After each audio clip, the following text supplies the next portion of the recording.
तो Jharkhand combined civil services examination rules 2021 में संशोधन की स्वीकृति दी गई।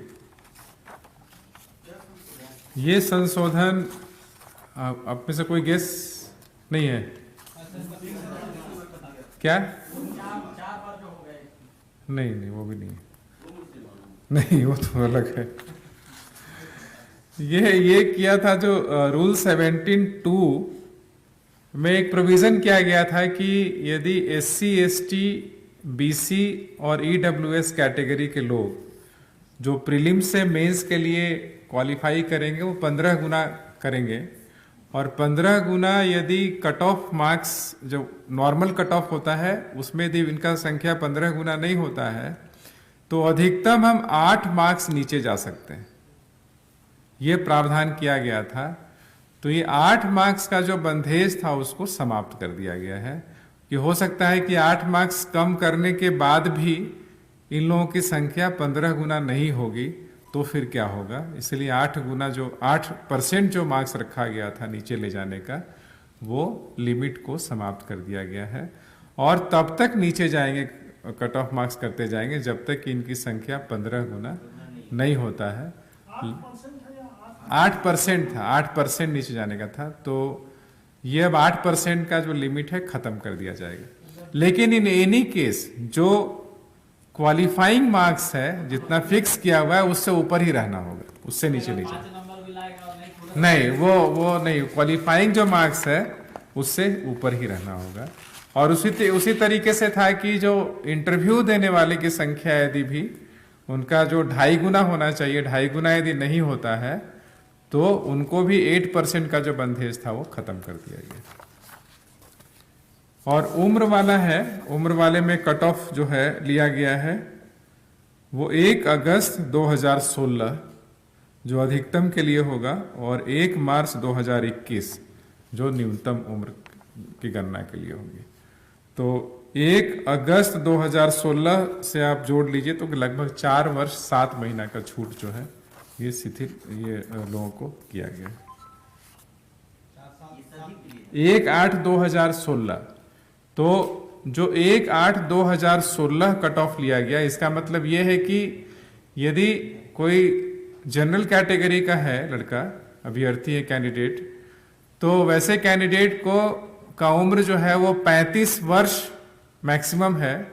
वो 35 वर्ष 1/8/2016 के हिसाब से देखा जाएगा, क्योंकि इसके पहले जो JPSC का एग्जाम हुआ था, 6ठा JPSC, उसका कट ऑफ डेट 1/8/2016 लिया गया था। और सेम जो कट ऑफ है हम लोग उसी डेट का ले रहे हैं, लेकिन ऐसे में मैक्सिमम जो एज कैलकुलेशन होगा वो 1/8/2016 के हिसाब से होगा। तो यदि कोई शेड्यूल ट्राइब और शेड्यूल कास्ट का मेल और फीमेल कोई भी है, उसका मैक्सिमम एज 40 वर्ष है, तो ये 40 वर्ष जो है वो 1/8/2016 को 40 वर्ष होना चाहिए। यदि आज के हिसाब से देखिएगा तो उसका उम्र 44 साल और 7 महीना हो सकता है।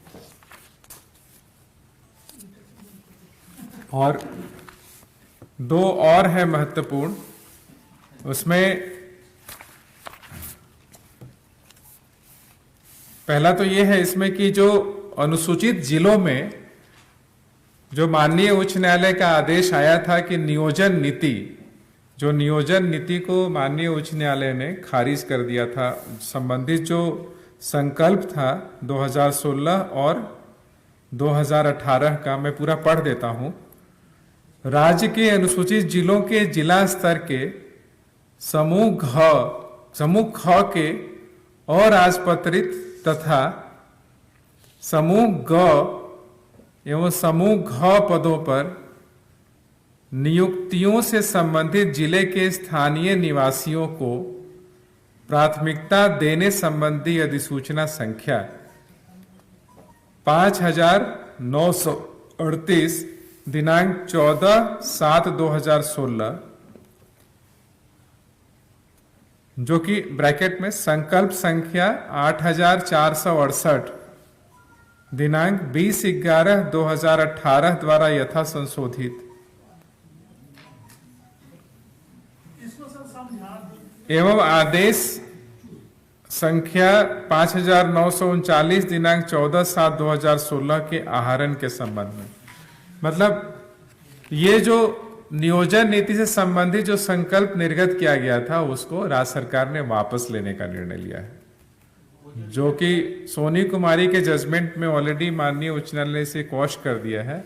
तो इसको अनुसूचित जो जिला है उससे संबंधित जो संकल्प निर्गत किया गया था उसको वापस लेने का निर्णय लिया गया है। और जिसको नियुक्ति पत्र अभी तक नहीं मिल पाया है, जो नियुक्ति का प्रोसेस कंप्लीट नहीं हो पाया है, वो प्रोसेस को कैंसिल करते हुए और नए सिरे से एडवर्टाइजमेंट निकालने का आदेश दिया है। जिसकी नियुक्ति हो गई तो फिर लिटिगेशन का मामला बनेगा, वो अलग से होगा। लेकिन नेक्स्ट ये है कि जो गैर अनुसूचित जिले में जो 2 संकल्प निर्गत किए गए थे, जो संकल्प संख्या 3854 दिनांक 1/6/2018 और संकल्प संख्या 8468 दिनांक 20/11/2018 द्वारा संशोधित था। ये गैर अनुसूचित जिले में जो नियोजन नीति जो लागू किया गया था और साथ ही जो राज्य स्तर पे जो समूह ख और ग के लिए जो नियोजन नीति लागू किया गया था, उस संबंधित आदेश को भी राज्य सरकार ने वापस लेने का निर्णय लिया है। और जो भी नियुक्तियां प्रक्रियाधीन थी उसको कैंसिल करके नए सिरे से विज्ञापन प्रकाशित करके और नियुक्ति की कार्रवाई की जाएगी। दोनों कैंसिल।